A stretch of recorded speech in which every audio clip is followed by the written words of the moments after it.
Hello बच्चों, हम पढ़ेंगे प्रतिशत परसेंटेज, जो कि एसएससी और रेलवे के लिए बहुत इम्पोर्टेंट चीज़ है। यह इसमें जो प्री और मेंस के जो क्वेश्चंस आते हैं वो 2 से 3 नंबर के आते हैं और यह जो है पूरे अर्थमेटिक का बेस होता है। ठीक है, हम इसके आपको आईएमपी जो इम्पोर्टेंट स्टैंडर्ड फॉर्म है वो आपको बताते हैं।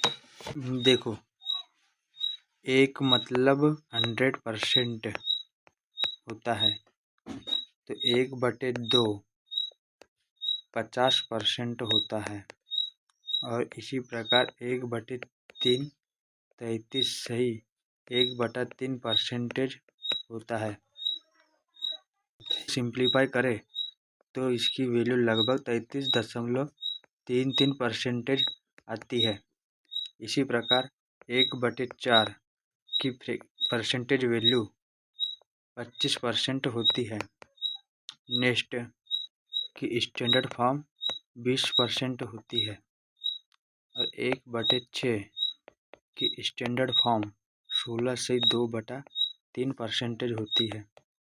अगर इसको हम सिंप्लीफाई करें तो लगभग 16.66% आती है। 1/7 जो होता है 14 से 2/7 होता है, परसेंटेज होता है। अगर इसको सिंप्लीफाई करें तो 14.28% इसकी वैल्यू आती है और 1/8 जो है 1/8 12.5 इसकी परसेंटेज वैल्यू होती है और ये बहुत इम्पोर्टेंट है। 1/8 बहुत इम्पोर्टेंट फ्रैक्शन वैल्यू है, इसे याद रखोगे आप। इसी प्रकार 1/9 की फ्रैक्शन वैल्यू परसेंटेज वैल्यू 11 से 1/9% आती है। अगर इसे और सिंप्लीफाई करें तो 11.11% होता है और 1/10 की परसेंटेज वैल्यू 10% होती है। 1/11 की परसेंटेज वैल्यू 9 से 1/11 होती है। अगर इसको सिंप्लीफाई करें तो लगभग 9.09% आता है। 1/12 की परसेंटेज वैल्यू 8 से 1/3 होता है, लगभग 8.33%। नेक्स्ट 1/13 की जो वैल्यू आती है 7 सही 9/13% होती है। 13 7 91 91 9 100, तो इस प्रकार आता है। सॉरी, ये 13 है ना, 13। 1/14 की परसेंटेज वैल्यू 7 सही 1/7% आती है। अगर इसे हम सिंप्लीफाई करें तो 7.14% होगी और 1/15 इसकी परसेंटेज वैल्यू 6 सही 2/3 होगी। अगर इसे सिंप्लीफाई करें तो 6.66 होगी, 6.66%। इसी प्रकार 1/16 की परसेंटेज वैल्यू 6 सही 1/4 होगी। कैसे? तो ये 16 होता है, 16 हो गया, बचा 4 4/16 होगा। अगर 4 को हम भाग देंगे तो 4 एकम 4 4 2 4 16, तो इस प्रकार यह 16 होता है, 6 से 1/4 होगा।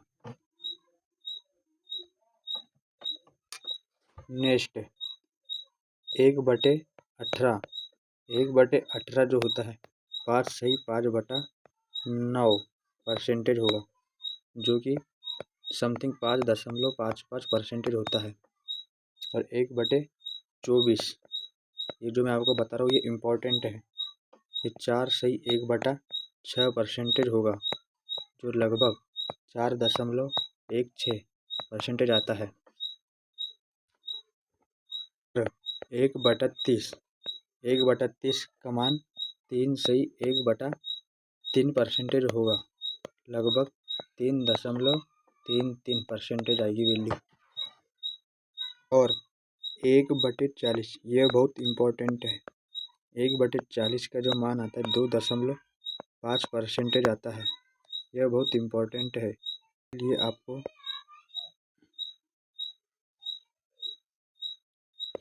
ये बहुत इम्पोर्टेंट है, ठीक है। ये आप याद कर लेंगे। ये मैंने आपको बताया, ये इम्पोर्टेंट है। अब हम नेक्स्ट टाइप में चलते हैं। 1/5 की परसेंटेज वैल्यू 20% आती है, तो 2/5 की परसेंटेज वैल्यू क्या आएगी? तो 2/5 की परसेंटेज वैल्यू 40 आएंगी। इसी प्रकार 3/5 की परसेंटेज वैल्यू 60% आएगी। देखो, हम यहाँ पे 1/5 की परसेंटेज वैल्यू 20% है, तो हम यह 20% में 2 का गुणा कर रहे हैं, तब जाके ये 40% आ रही है। इसी प्रकार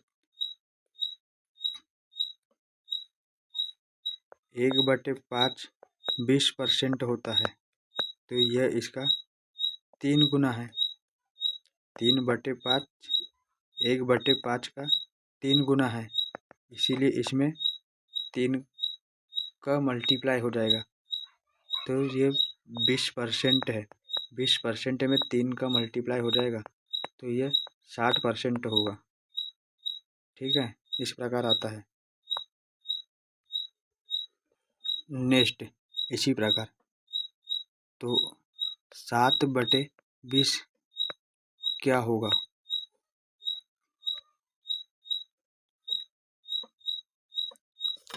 देखो, 1/20 5% होता है, तो 7/20 कितना होगा?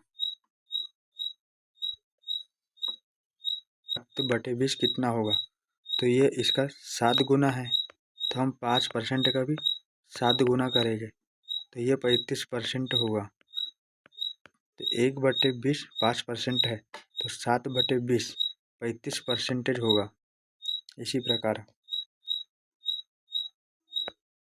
13/20 का मान कितना होगा? तो इसमें 5% में 13 का गुणा हो जाएगा, तो 13×5 65% होगा। तो ये 13/20 की वैल्यू 65% होगी। देखो, हमने अभी पढ़े वो परसेंटेज वैल्यू थी, अब ये है नंबर्स। 1/3, अगर 1/3 में 1 को 3 से भाग देंगे तो 0.3333 ऐसा बार बार आते जाएगा। यह बहुत प्यारा नंबर है। इसी प्रकार 2/3 की वैल्यू क्या होगी? 0.6666 ऐसा बार बार आते जाएगा। इसी प्रकार 1/9 का जो मान आता है 0.1111 ऐसा बार बार आते जाता है। और 1/8 का जो मान आएगा 0.125 आता है। यह बहुत IMP है। 1/24 इसका मान कितना आएगा? 24 चौ 96 बचेगा 4/24। 4 को 24 से काटेंगे 6 होगा, तो ये 4 सही 1/6 इसका मान आएगा। परसेंटेज जब 1/24 4 सही 1/6 परसेंटेज है, तो 7/24 कितना होगा? तो इसमें 7 का मल्टीप्लाई हो जाएगा। 7 का मल्टीप्लाई करेंगे तो 7 का गुणा 4 में करेंगे, 7 चौ 28 हो जाएगा। और 7 का गुना 1 में करेंगे तो 7 एकम 7/6। अब